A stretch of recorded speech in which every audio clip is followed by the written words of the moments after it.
my pastor did kind of push me into things. We had 2 youth my age in our congregation, so if you wanted to be involved, you got to pretty much be involved in whatever you wanted to be.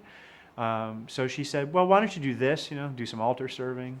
Preached once, when I was in high school. So, but even then I didn't feel like it was going anywhere. It was just fun. It was just fun to do.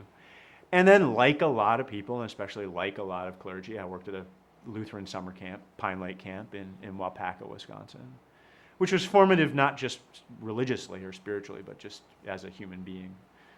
Have made lifelong friendships, things that continue today from back in those days. That was the late 80s. And then I graduated from college, and this is a true story, the very first thing I thought as soon as I was handed my diploma at Lawrence was, what am I going to do now? Because I didn't know. So I went home for a couple of months. Well, I went back to Pine Lake, then I went home for a couple of months in the fall, thought, what can I do? Ended up with a job at a Lake Chautauqua Lutheran camp in western New York. And then ended up in Pennsylvania. Went to Philadelphia, got a job at a publishing company. And one day, and this is one of the stories that's where you say, weird. One day, sort of walked into the admission office at the seminary in Philadelphia. George Keck was the admission officer.